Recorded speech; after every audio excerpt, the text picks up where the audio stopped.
Guys, j'espère que vous allez bien. Bienvenue chez Ladoa. It's about everything.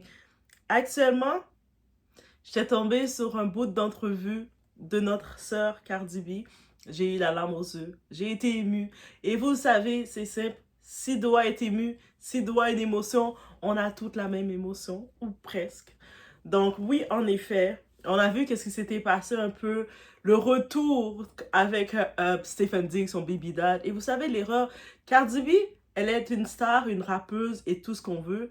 Mais au-delà de ça, c'est une femme, c'est un humain comme nous toutes. Et des fois, de laisser la chance à celui qui ne mérite pas la chance, c'est quelque chose qu'on fait tous. On peut dire, ah ben elle aussi. On fait tout ça. Donc on va y aller sur ce point de vue. Quand une femme commence à pleurer moins et à réaliser plus, c'est souvent là que la relation est déjà en train de mourir, de se terminer. Et on regarde l'entrevue de Cardi B, on voit une femme fatiguée émotionnellement. Pas juste fâchée, fatiguée. Et quand tu es dans l'étape d'être fâchée, il y a encore des émotions, tu es encore prêt à te battre.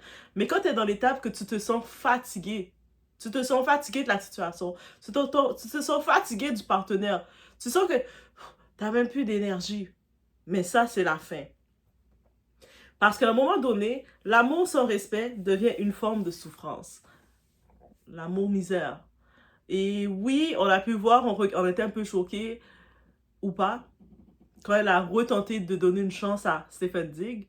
On a pu comprendre dans l'entrevue que c'était Stephen Diggs qui a essayé de la reconquérir. Et puis souvent, ce type de personnes-là, quand ils viennent te reconquérir, donne-moi une autre chance, cette fois-ci j'ai compris, ils viennent encore pire. Ils viennent encore pire. Il faut jamais les donner. Dès que la première fois qu'on a fait les drapeaux rouges, techniquement, il faut être fermé et être frette.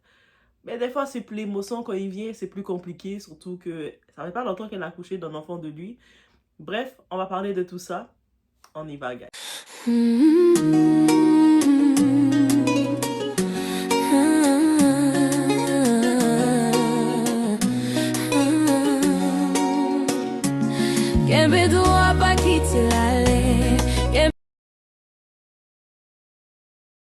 En effet, regarder cette entrevue de Cardi B, c'était honnêtement difficile, les parties, parce qu'on n'a pas vu la Cardi B agressive, qui est prête à se défendre, le côté drôle ou provocatrice que les gens on connaît, on reconnaît, puis on aime beaucoup d'elle.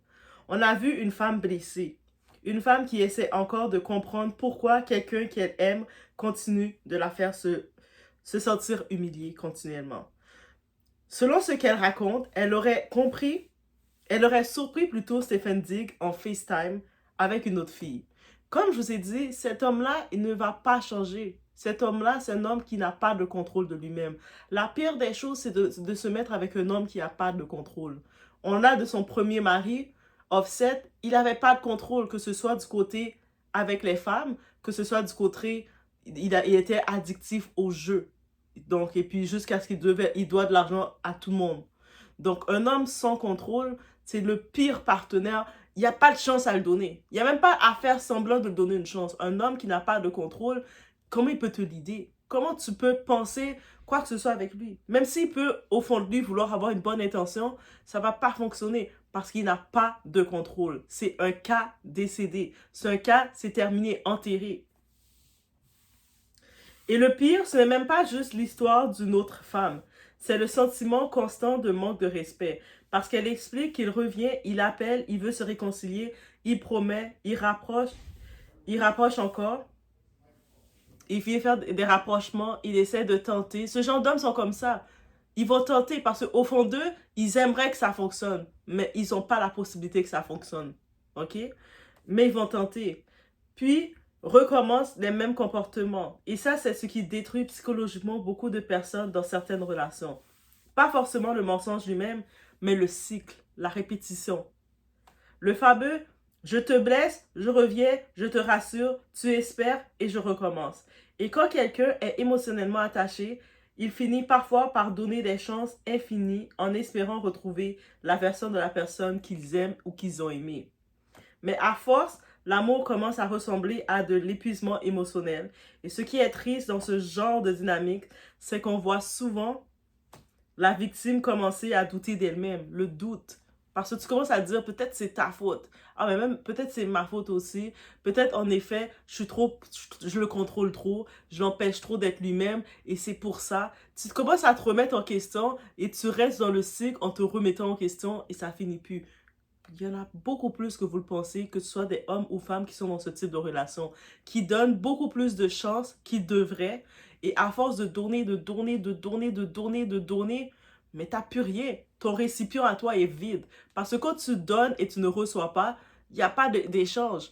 Mais quand tu es dans une relation saine, tu es supposé donner et recevoir. C'est-à-dire que même quand tu donnes, tu reçois, t'es jamais vide. Mais quand tu es dans une relation à un sens, toi, tu donnes, toi, tu donnes, toi, tu donnes, toi, tu donnes.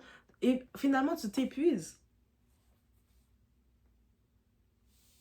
Et ce qui est triste dans ce genre de dynamique, c'est qu'on voit souvent la victime commencer à douter d'elle-même.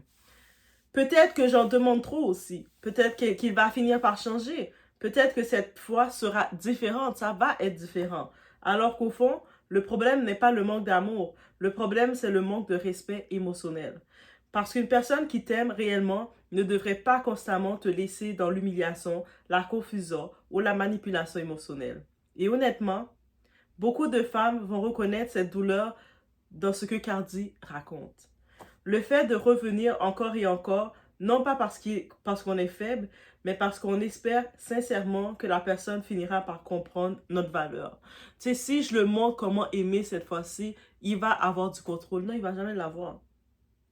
Mais parfois, certaines personnes aiment l'attention, l'accès et le confort émotionnel que tu leur donnes. Ils aiment qu'est-ce que tu leur donnes. Ils aiment qu'est-ce qu'ils ressentent avec toi. Mais ils sont pas capables de bien le recevoir. Donc, ils restent dans ce qu'ils connaissent. Et toi, t'en souffres. Et là, la relation devient un terrain de souffrance. Ce qui frappe aussi dans cette histoire, c'est qu'on parle de deux personnes qui ont tout. Tu sais, que ce soit Stéphane D, que ce soit Cardi B, les deux de leur côté, ils ont de l'argent, ils ont un statut, ils ont du succès, ils ont la visibilité. Les deux sont deux célébrités. Et malgré ça, on retrouve encore les mêmes blessures humaines, la peur d'être trahi, le manque de sécurité émotionnelle et le besoin d'être respecté dans l'intimité. C'est des choses universelles, c'est la règle universelle que tout le monde veut, on se rend compte. Que tu sois riche, que tu sois une célébrité, que tu sois classe moyenne comme nous, que tu sois étudiant comme nous, peu importe, on a tous besoin de ça. Comme quoi, la célébrité ne protège absolument pas des relations toxiques. Et c'est un fait aussi.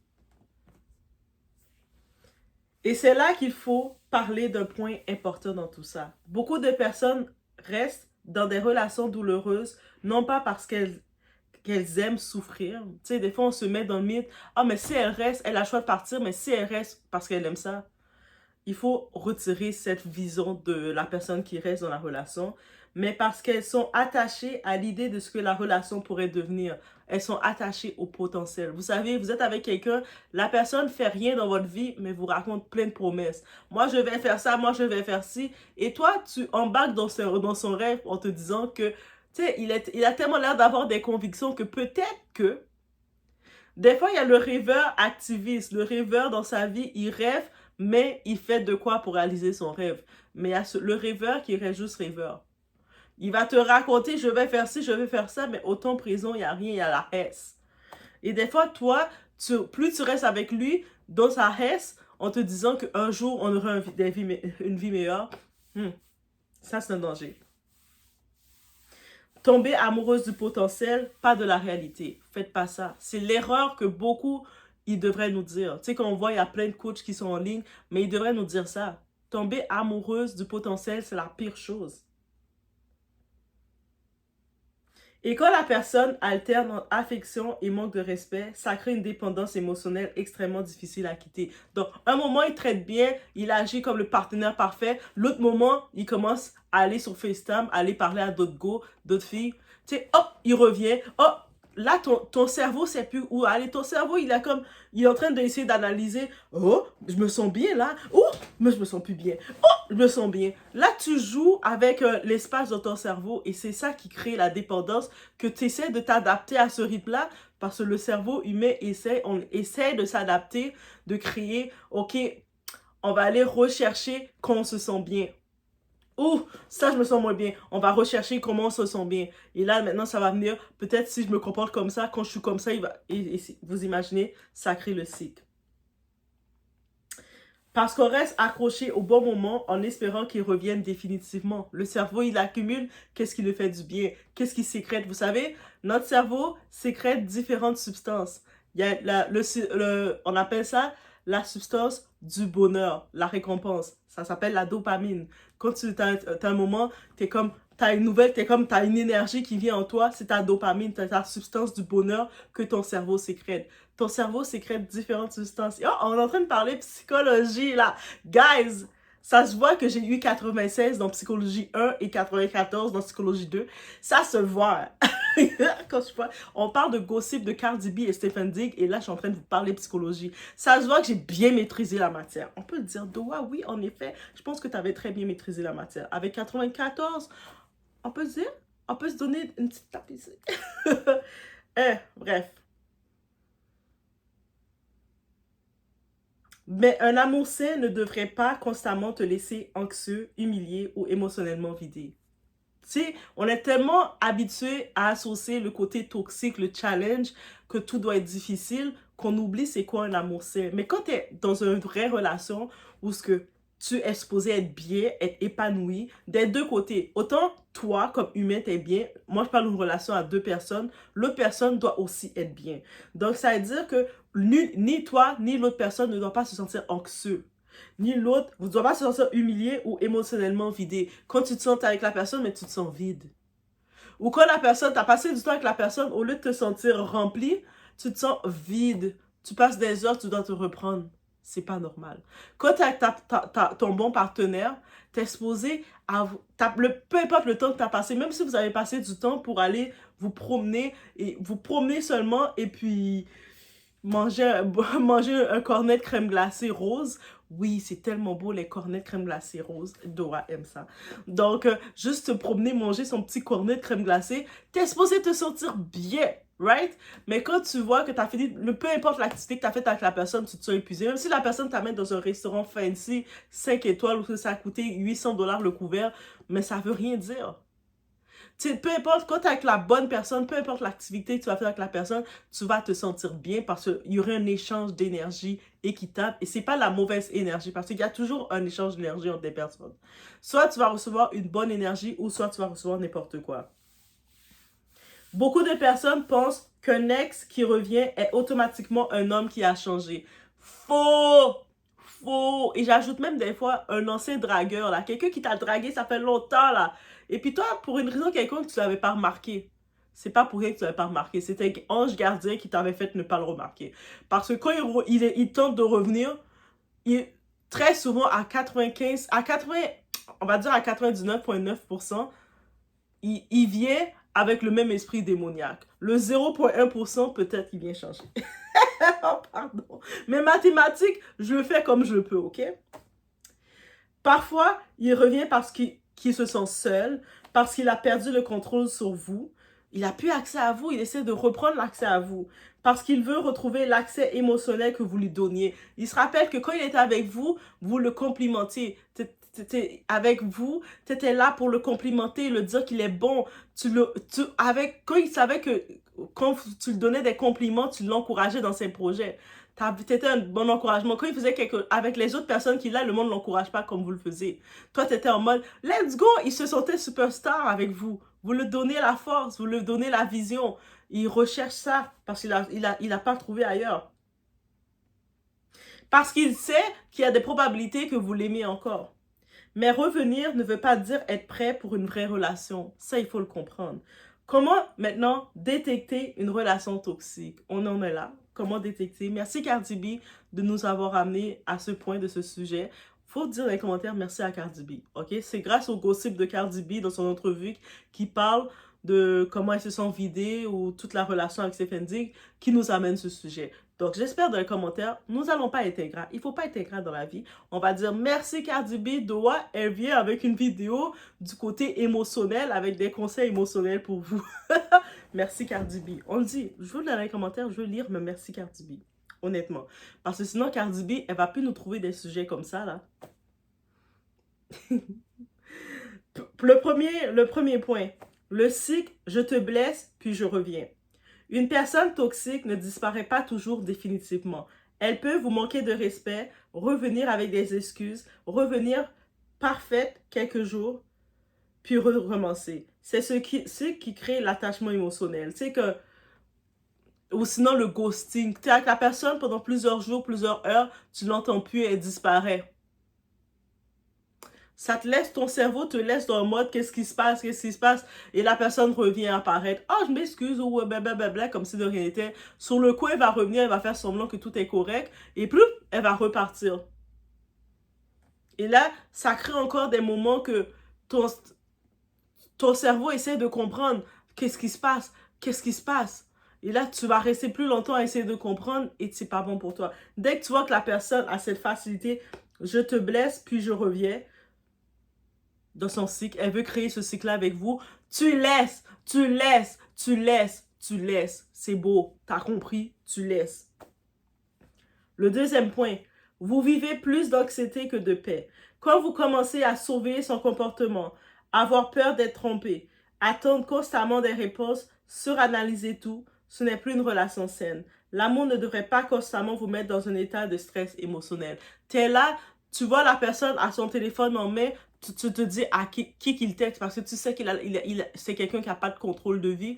Donc, tu le vois là texter. Même si il texterait son ami en FaceTime, peut-être qu'il n'a rien fait de mal, mais le fait que tu sais c'est un homme sans contrôle, ton cerveau imagine déjà, comment déjà, le cerveau il colle tous les morceaux ensemble. Ah, mais la dernière fois il avait fait ça, il colle tout. Notre cerveau est le meilleur ordinateur sur le marché.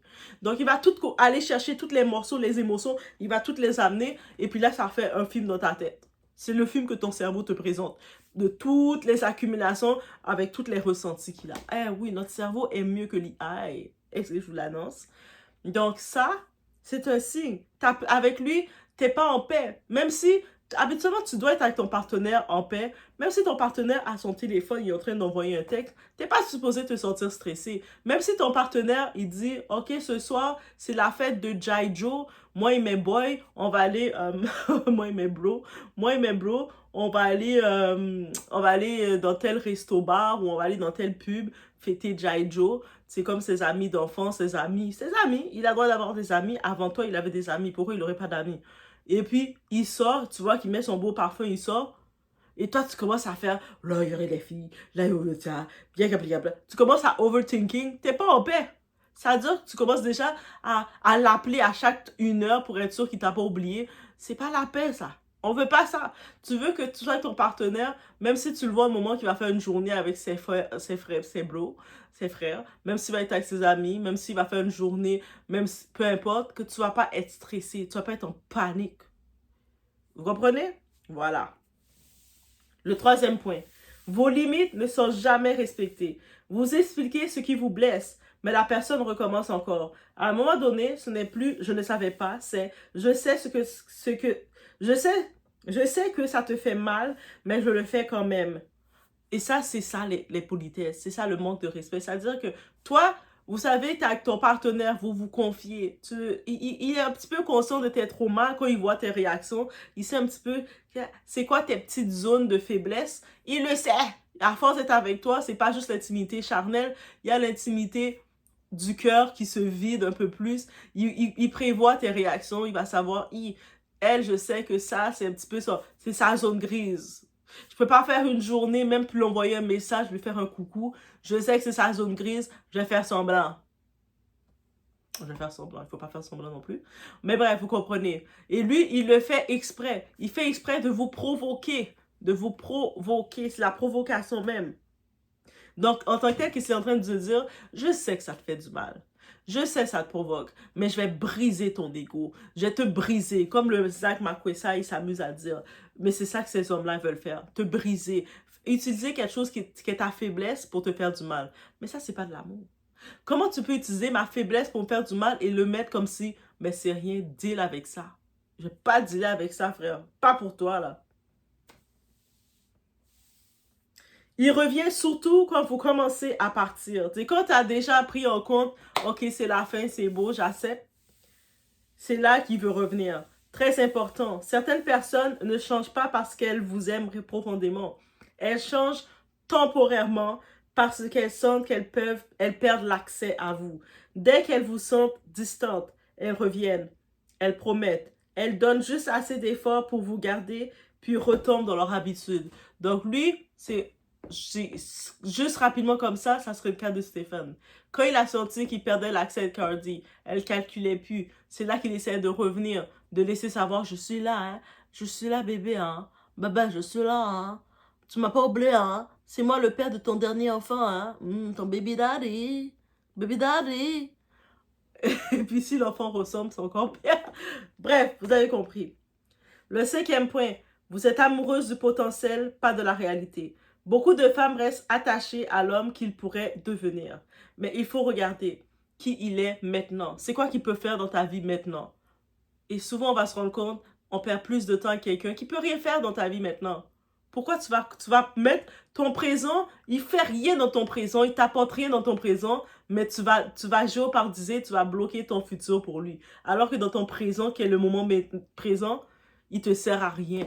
C'est-à-dire que même si tu as quoi que ce soit, tu peux pas compter sur lui. Quoi que ce soit, il te sert à rien. Rien. Juste à te assoiffer, là. Il te fait juste parler plus pour rien. Et ça, c'est un problème.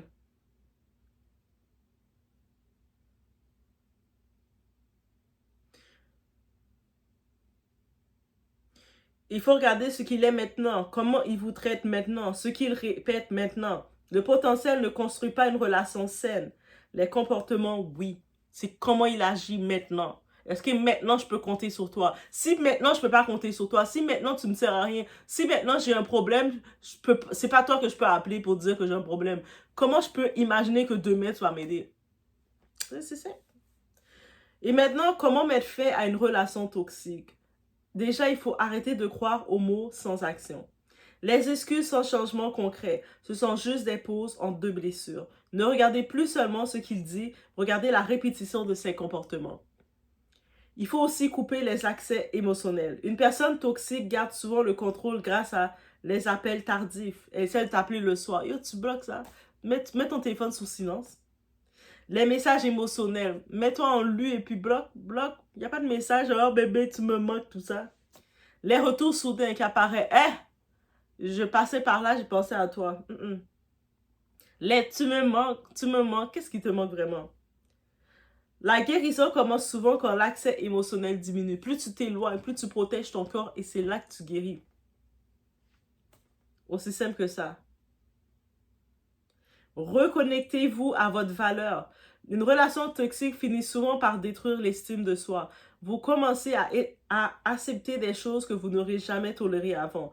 Il faut retrouver votre paix, votre confiance, votre identité en dehors de cette personne. Arrêtez d'attendre la version idéale. La plus grande erreur, c'est d'attendre des années une version de quelqu'un qui n'existe peut-être pas. Aimez les gens pour ce qu'ils montrent régulièrement, pas pour ce que vous espérez. Moi, j'espère qu'il va devenir comme ça avec le temps. Là, il n'est pas encore comme ça. Non. Ce que tu es, c'est ce que tu es. À un moment donné, l'amour doit apporter plus de paix que de douleur. Tu sais, le dicton qui dit l'amour, c'est misère, là, ça, c'était vos grands-mères, vos arrière-grands-mères. C'était eux, là, qui étaient vos parents dans le bled, là.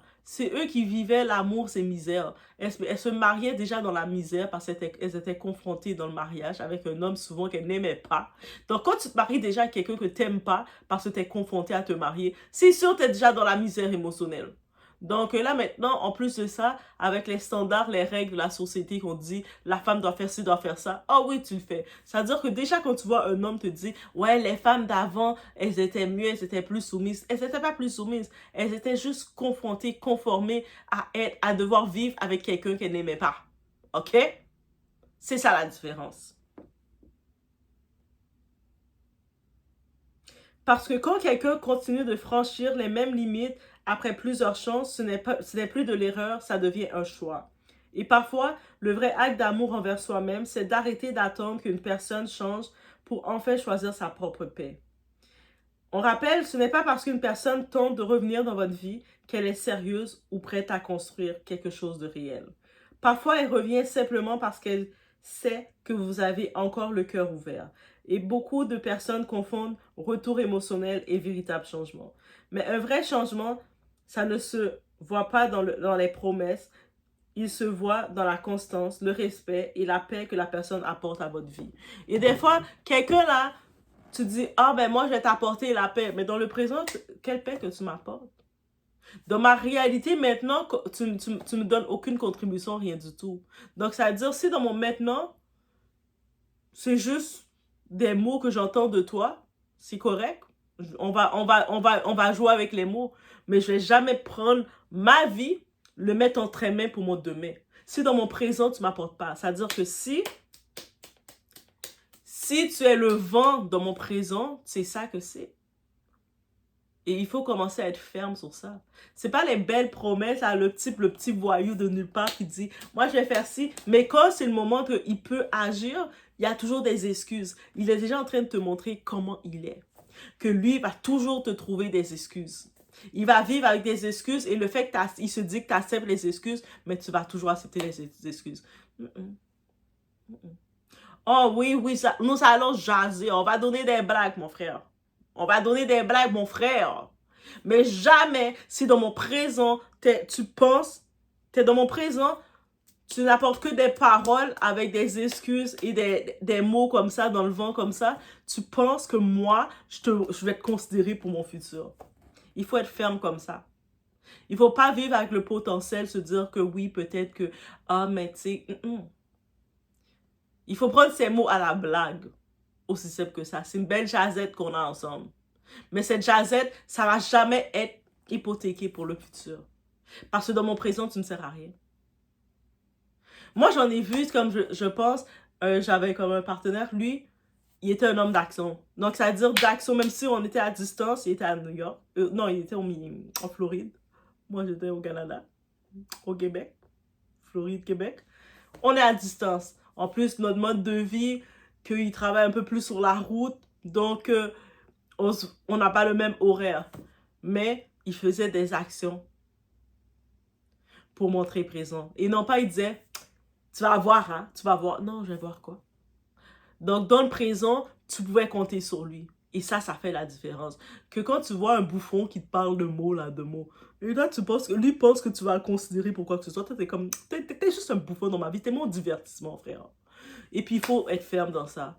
Donc, on envoie des forces à Cardi B, à toutes les femmes qui peuvent vivre dans cette situation parce que ce que Cardi B vit, beaucoup de femmes on le vit. Donc, peace, on y va.